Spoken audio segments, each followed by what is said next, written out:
14 de setembro de 1945, um centro de detenção perto de Nottingham, na Inglaterra. A batida veio ao amanhecer.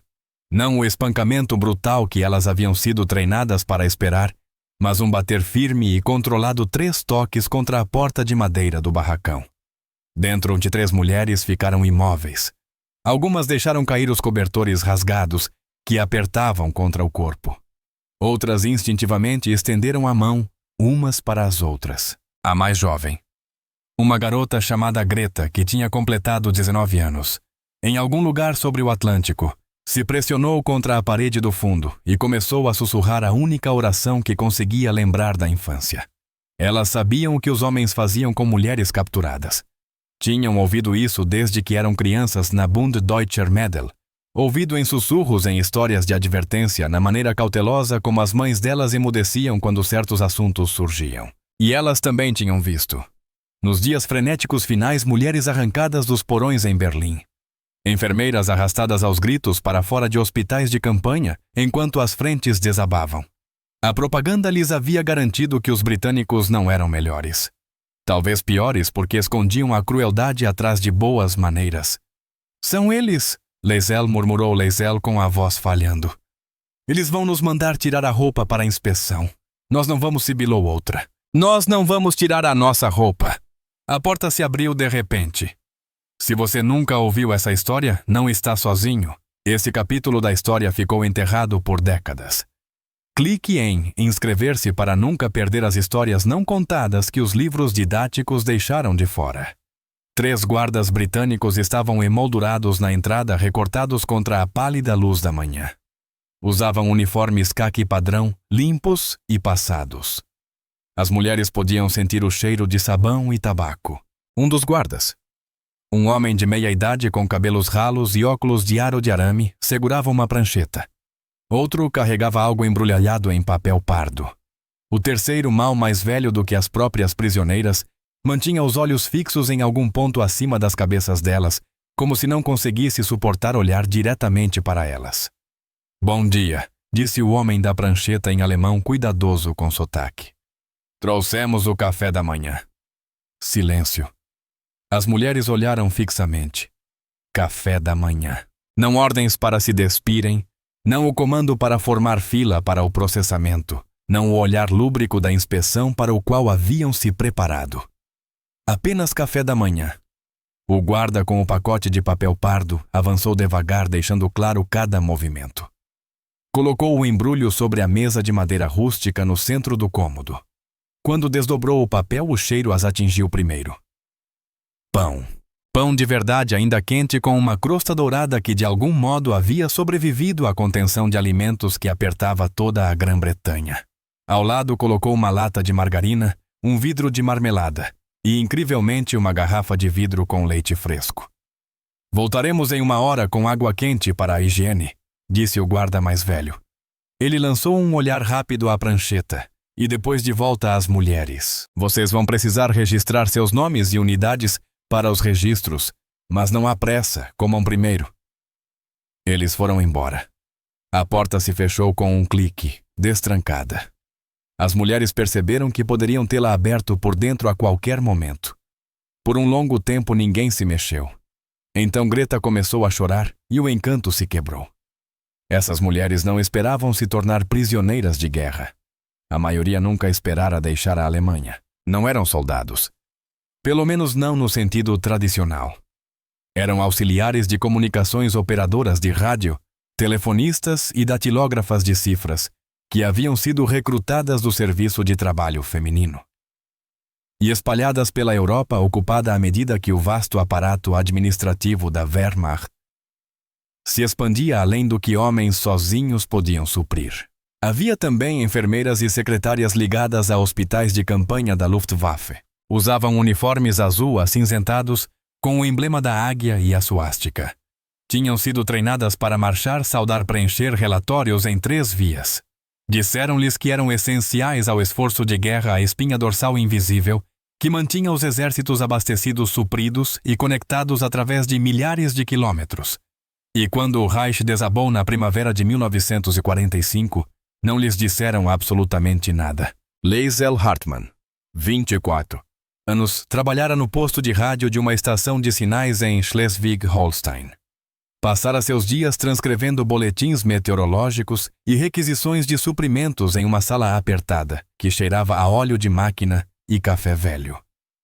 Quando as tropas britânicas passaram em 6 de maio, 2 dias antes da rendição oficial, ela e outras co-mulheres simplesmente se levantaram das mesas, ergueram as mãos e esperaram. Sem tiroteio, sem batalha final dramática. Apenas a rendição silenciosa de pessoas que entendiam que a guerra tinha acabado. Margaret Fisher, 31 anos, fora enfermeira cirúrgica em um hospital de campanha nos arredores de Hamburgo. Ela amputara membros gangrenados à luz de velas, segurara as mãos de rapazes enquanto eles morriam de sepse e aprendera a dormir durante o som dos disparos de artilharia. Quando os combates cessaram, ela saiu para o pátio do hospital ainda usando o avental salpicado de sangue e perguntou ao primeiro médico britânico que viu se poderia continuar trabalhando. Ele disse que não. Greta Schultz, 19 anos, trabalhara em um bunker de comunicações sob Berlim por 3 meses antes de a cidade cair. Ela datilografava ordens que não entendia e encaminhava mensagens sobre divisões que já não existiam. No dia 30 de abril, quando alguém sussurrou que o Führer estava morto, ela não sentiu nada, apenas um vazio enorme e ecoante. Os russos chegaram 5 dias depois. Ela fugiu para o oeste com uma coluna de refugiados, caminhou 200 km com botas que se desintegraram sob seus pés e finalmente desabou em um posto de controle britânico perto de Lübeck. Deram-lhe água. Ela contou tudo. Em agosto, quase 3. 16 mulheres alemãs de várias unidades auxiliares haviam sido reunidas em toda a zona de ocupação britânica. A maioria seria repatriada em poucos meses, enviada de volta a uma Alemanha devastada para se virar sozinha. Mas algumas centenas, aquelas que haviam trabalhado em funções sensíveis de comunicação, que poderiam possuir valor de inteligência, ou que haviam sido capturadas em territórios que exigiam processamento adicional, foram enviadas para o oeste, para a Grã-Bretanha. A travessia foi um pesadelo pintado em tons de cinza. Elas embarcaram em um navio de transporte em Cuxhaven, numa manhã envolta em névoa. Ninguém lhes disse para onde estavam indo. Rumores circulavam. América, Canadá, Inglaterra, Escócia, ou talvez simplesmente o fundo do Mar do Norte, uma solução conveniente para o que fazer com mulheres que haviam servido o inimigo. Foram empurradas para o porão, um compartimento de carga que ainda cheirava as caixas de munição que carregara na viagem ao leste. 200 mulheres espremidas em um espaço destinado a mercadorias. O ar ficou espesso e quente. Alguém vomitou e depois outra pessoa. Logo o cheiro ficou insuportável. Pensei que fôssemos morrer afogadas, escreveria Leisel anos depois. Ou sufocar. De qualquer forma, eu não conseguia imaginar chegar viva a algum lugar. Mas elas não se afogaram. Após 36 horas de mares agitados e pânico crescente, o som dos motores mudou. O navio diminuiu a velocidade. Pelos vãos do convés acima, ouviram gaivotas os primeiros pássaros que escutavam em dias. Depois vozes em inglês firmes e eficientes, chamando números e coordenadas. O navio bateu contra um cais. Uma escotilha se abriu. A luz entrou. Para cima. Todos para cima. Em fila única. Elas subiram por uma escada estreita até o brilho chocante de uma tarde inglesa. O porto, mais tarde, souberam que era Harwich. Estendia-se diante delas. Guindastes, armazéns, homens de uniforme movendo-se com o caos organizado típico de um centro logístico militar. Mas foi a abundância que as deixou em silêncio. Caminhões alinhados para-choque com para-choque, suas carrocerias abarrotadas de caixas de suprimentos, montes de carvão, pilhas de madeira.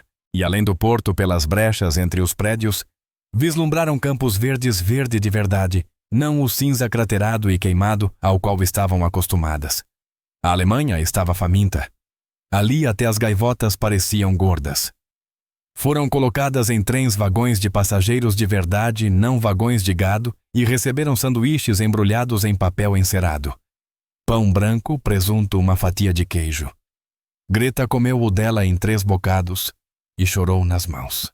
O trem as levou para o norte através de uma paisagem que parecia quase ofensivamente intacta. Aldeias com telhados, igrejas com torres. Crianças brincando nos campos sem escombros, sem crateras, sem carcaças queimadas de prédios. Margaret encostou o rosto na janela e sentiu algo rachar dentro do peito. Não exatamente raiva, não exatamente luto, mas uma mistura dos dois. Eles não sofreram, sussurrou. Não como nós, mas isso não era totalmente verdade como aprenderiam. A Grã-Bretanha sofrera à sua maneira. A blitz, os bloqueios dos U-boats. O racionamento que continuaria por anos após a guerra. A diferença era que a Grã-Bretanha sobrevivera com sua infraestrutura amplamente intacta. A Alemanha havia sido reduzida a pó. Chegaram ao centro de detenção perto de Nottingham ao pôr do sol. Uma antiga propriedade souberam a casa de campo de uma família rica que fora requisitada para o esforço de guerra e nunca devolvida. Agora tinha arame farpado, torres de guarda e fileiras de barracões de madeira construídos às pressas. Mas também tinha água encanada, eletricidade e uma cozinha que produzia refeições reais em intervalos regulares. Naquela primeira noite, elas se encolheram juntas em silêncio, esperando o momento em que a situação mudaria para pior. Os momentos do café da manhã permaneceram com elas. Mesmo anos depois, quando haviam voltado à Alemanha e reconstruído suas vidas, lembravam-se do cheiro do pão quente e da voz calma do guarda britânico que dissera: "Comam primeiro". Ali foi onde tudo o que lhes haviam ensinado começou a se desfazer. E começa a verdadeira história. Naquela primeira tarde chegou uma mulher com o uniforme da Cruz Vermelha Britânica de meia-idade, com olhos cansados e um jeito gentil. Por meio de um tradutor, explicou que todas receberiam um exame médico voluntário. Enfatizou: poderiam recusar, mas era recomendado dadas as condições que haviam enfrentado durante o transporte. As mulheres trocaram olhares. Um exame médico. Elas sabiam o que isso significava ou achavam que sabiam. Os eufemismos para a violação estavam bem ensaiados. "Eu vou primeiro", disse Margaret calmamente. Ela era a mais velha, a que tinha visto mais. Se fosse ruim, melhor que ela enfrentasse primeiro e avisasse as outras. A sala de exame era limpa, quase clínica.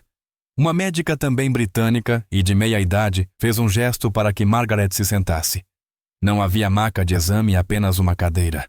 A médica verificou seu pulso, ouviu seus pulmões, examinou sua garganta e observou sinais de desnutrição leve, desidratação moderada e início de infecção respiratória. Prescreveu descanso, rações extras e penicilina. O medicamento milagroso sobre o qual elas só tinham ouvido rumores. "Só isso?", perguntou Margaret pela tradutora. "Só isso", confirmou a médica. "A menos que haja algo mais que você queira discutir." Margaret voltou ao barracão atordoada. "Ela só me examinou", disse às outras. "Como uma médica." Só isso. Nos dias seguintes, o padrão se repetiu: refeições 3 vezes ao dia simples, mas suficientes. Mingau e chá no café da manhã, sopa e pão, no almoço ensopado de carne com legumes no jantar, e às vezes pudim. Não as obrigavam a trabalhar além da limpeza básica de seus alojamentos. Ninguém gritava. Ninguém batia nelas. Os guardas mantinham distância profissional, mas não eram cruéis.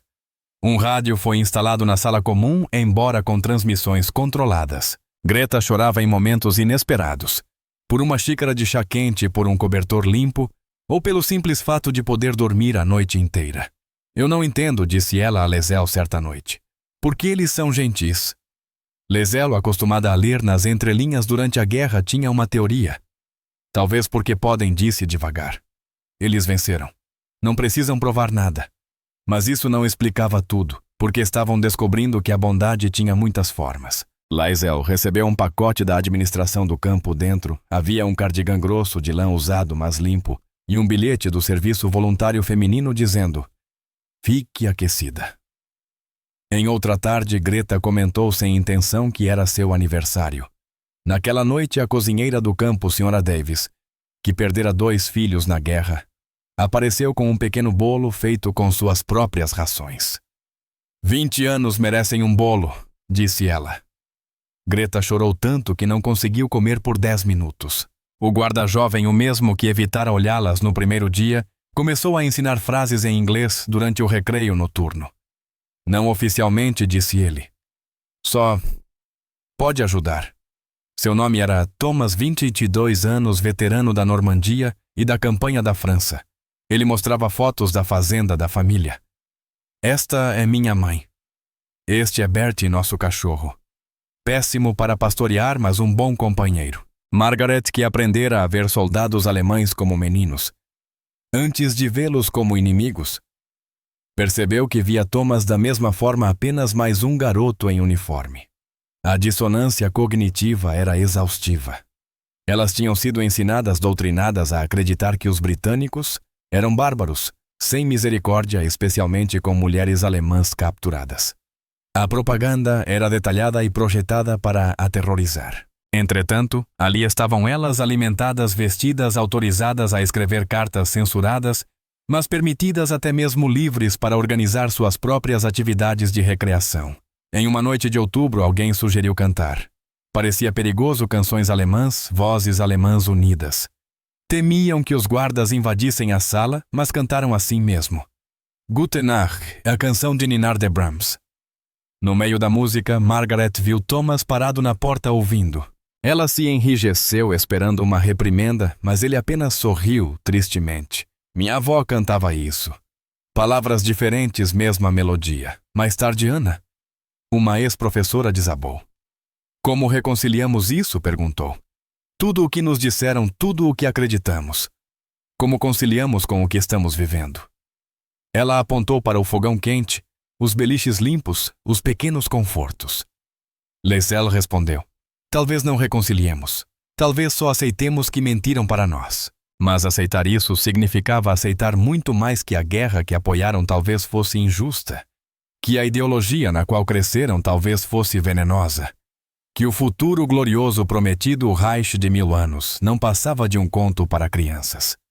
E era mais fácil acreditar que os britânicos é que estavam mentindo agora, jogando algum jogo longo, preparando-as para uma crueldade futura. Mas semanas se passaram, depois meses, e a crueldade nunca veio. 8 de novembro de 1945. Recebi uma carta de casa hoje. Ou do que costumava ser a minha casa. Minha mãe está viva, vivendo nas ruínas do nosso prédio em Hamburgo. Ela não tem aquecimento, pouca comida, e suas palavras são desesperadas. Ela perguntou se os britânicos estão me tratando bem. Eu não sabia como responder. Como digo a ela que como 3 refeições por dia, enquanto ela passa fome, que durmo em uma cama quente, enquanto ela dorme sob escombros.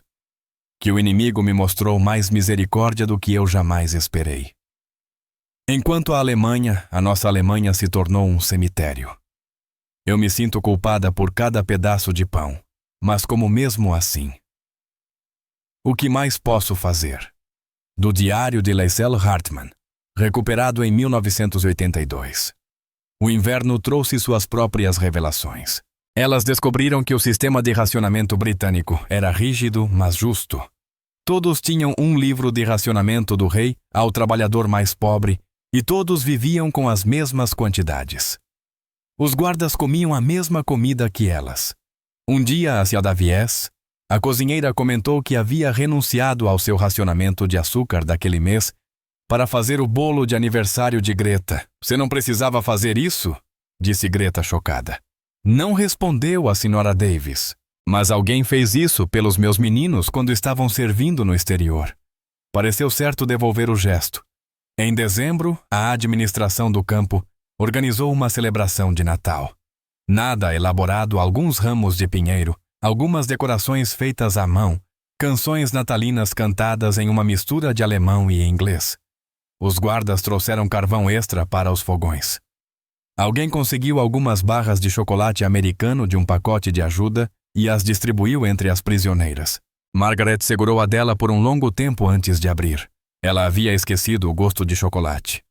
Quando finalmente provou, a doçura foi tão forte que ela teve de se sentar. Era para odiarmos eles, disse Ana naquela noite. Eles tornaram tão fácil odiá-los. E agora tornam isso impossível, completou Leisel. A verdade se assentava pesada e inegável. Elas estavam erradas não só sobre os britânicos, mas sobre tudo.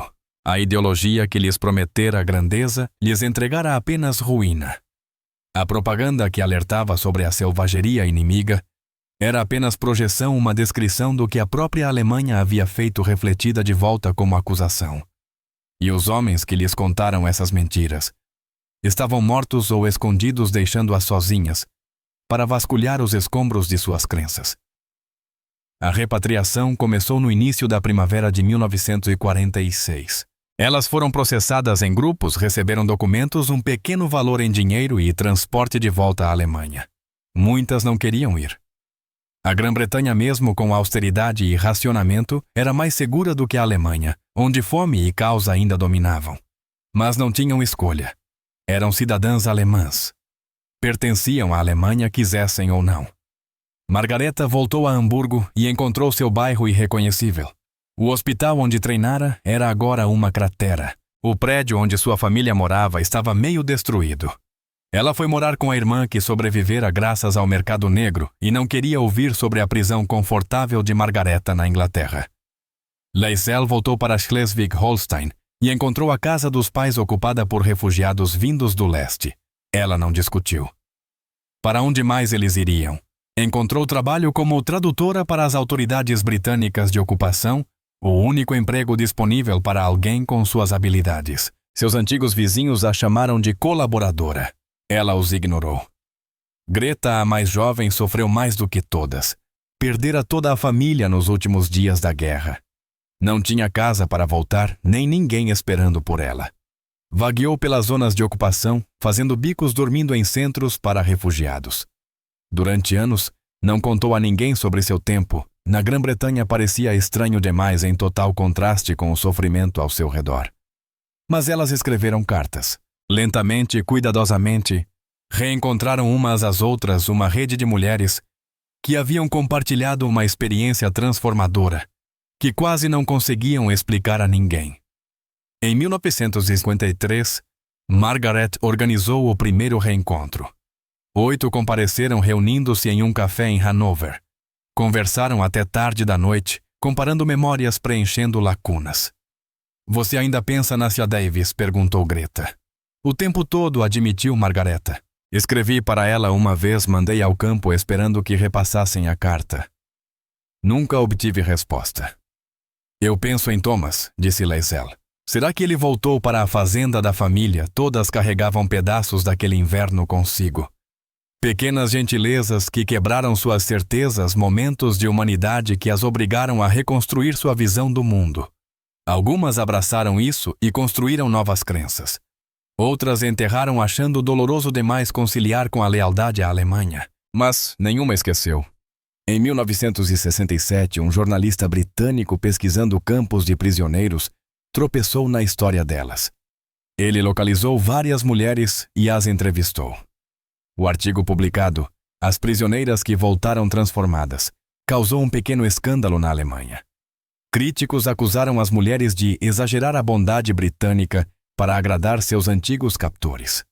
Defensores argumentaram que seu testemunho era valioso justamente por ser inesperado. Leisel, então já avó, e vivendo em Kiel, escreveu uma carta ao editor. Foi publicada na íntegra. "Não espero que ninguém acredite que nosso cativeiro foi agradável. Não foi. Estávamos assustadas, deslocadas, incertas sobre nosso futuro. Mas os britânicos não nos maltrataram, não nos torturaram, não nos violentaram. Eles nos trataram como seres humanos, mesmo sendo nós o inimigo. Isso nos chocou porque nos ensinaram que fariam o oposto. Esse choque, esse momento em que a expectativa colidiu com a realidade, nos mudou. Nos obrigou a questionar tudo o que havíamos sido ensinadas, tudo em que acreditávamos. Para algumas de nós, esse questionamento levou a uma nova compreensão. Para outras, levou ao desespero. Mas acho que foi necessário. A Alemanha precisava confrontar suas mentiras, e nós precisávamos confrontar as nossas. Os britânicos não tinham a intenção de nos ensinar nada. Eles apenas se comportaram com decência básica. O fato disso ter nos parecido revolucionário diz tudo o que você precisa saber sobre o que tínhamos nos tornado. A batida veio ao amanhecer. Elas se prepararam para a crueldade e receberam pão. Esse único instante, essa inversão se espalhou por décadas. moldando como 23 mulheres passaram a entender a guerra a seu país e a si mesmas. Esta é uma entre milhares de histórias não contadas da Segunda Guerra Mundial. Histórias que desafiam o que pensamos saber sobre heróis e inimigos, propaganda e verdade. Inscreva-se para não perder esses capítulos ocultos da história. E compartilhe este vídeo com quem acredita que o passado é mais simples do que realmente foi. A história lembra as grandes batalhas, os líderes famosos, os pontos de virada que mudaram o curso das nações. Mas a história também é feita de momentos menores, um guarda que traz pão em vez de violência, uma cozinheira que entrega sua ração de açúcar, um jovem soldado que mostra fotos de seu cachorro. Esses momentos não vencem guerras, mas vencem outra coisa: o lento e difícil trabalho de reconstruir a humanidade comum a partir das ruínas da ideologia. As mulheres que haviam gritado diante daquela batida em setembro de 1945 passaram o resto da vida processando o que veio depois. Algumas se tornaram defensoras da reconciliação. Outras se recolheram ao silêncio. Algumas poucas nunca deixaram de lamentar a Alemanha, em que acreditavam mesmo reconhecendo a Alemanha que realmente existira. Mas todas carregavam a memória daquela manhã, o instante em que o medo encontrou a gentileza, quando a expectativa se quebrou contra a realidade, quando a batida na porta trouxe não violação, mas café da manhã. E naquele momento pequeno, quase insignificante, enterrado nas notas de rodapé, da história tudo mudou. O que aconteceu naquele barracão perto de Nottingham não foi único. Situações semelhantes ocorreram em campos de prisioneiros por todo o território aliado, onde inimigos capturados foram tratados segundo as convenções de Genebra e não segundo a vingança. Cada uma dessas inversões de expectativa plantou uma semente. Algumas cresceram em compreensão mais ampla. Outras murcharam, mas foram plantadas mesmo assim. A Alemanha passou décadas após a guerra lutando com seu passado, confrontando as mentiras que contara a si mesma, desenterrando a verdade sob camadas de propaganda. Esse acerto de contas não começou em tribunais ou parlamentos. Começou em momentos como aquele na dissonância cognitiva de prisioneiros que esperavam brutalidade e receberam pão. No lento colapso da certeza, na dolorosa reconstrução da moralidade desde o início.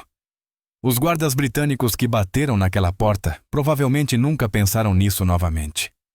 Para eles era rotina, apenas outra manhã, outro grupo de prisioneiros, outra refeição entregue. Mas para as 23 mulheres lá dentro, foi o começo de tudo.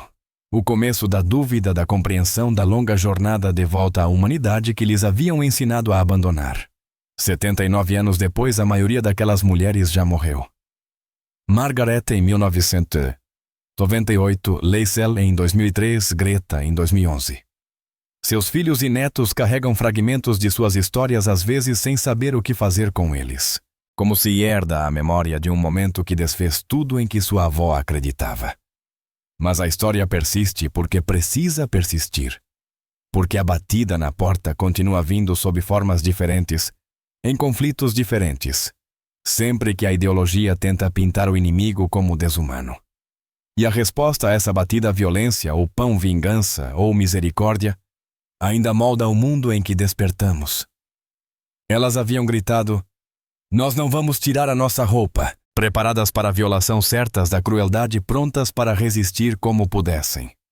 Em vez disso, receberam pão e isso mudou tudo.